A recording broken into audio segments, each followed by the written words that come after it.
There's the resistance stage, where the body hinders the physiological changes and tries to reduce them. Adrenaline and non-adrenaline levels reduce, and the body can cope with the situation. Hormones such as cortisol are also released, enabling the individual to cope. Then there's the exhaustion stage, where if the stress is persistent and does not slow down, the adrenal gland becomes somewhat dysfunctional as the body becomes depleted, creating physical health problems, which is the result of stress occurring for too long.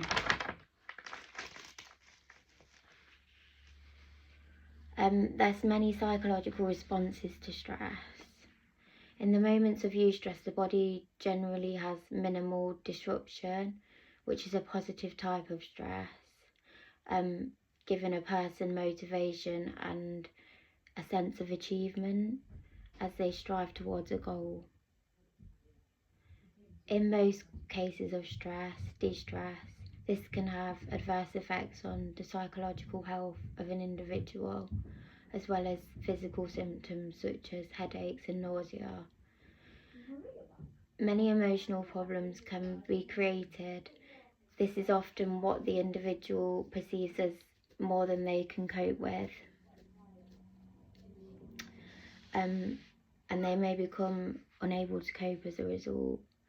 Ray and Weisbergenstall in 1999 suggested 7 areas where stress could be shown in an individual. These were affective, so they were anger or worry, behavioural, including aggression and eating problems, physiological, including muscle tension and higher blood pressure, and cognitive, including frustration and memory difficulties, imaginal, including feeling embarrassed and failure, interpersonal, including withdrawal and argumentative, and sensory, including tension and cold sweats. So stress is known to have a range of emotional problems for people, including depression and anxiety and agitation.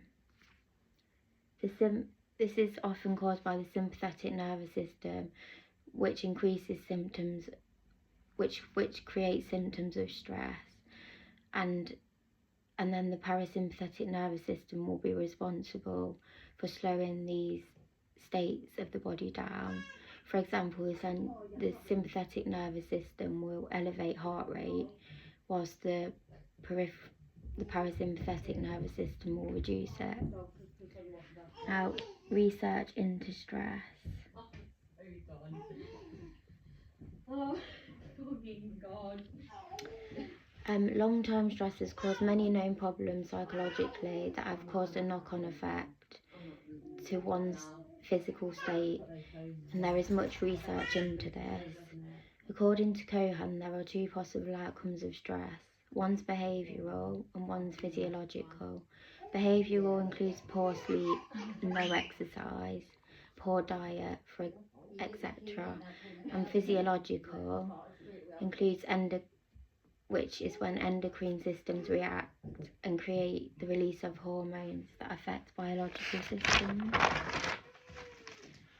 Going back to Hans Seyl in 1930, the experiments on his rats who were exposed to different levels of stress were seen to be unable to reduce illnesses that occurred. High stress levels have also been linked to cardiovascular disease. This was seen by Hopkins Medicine when they followed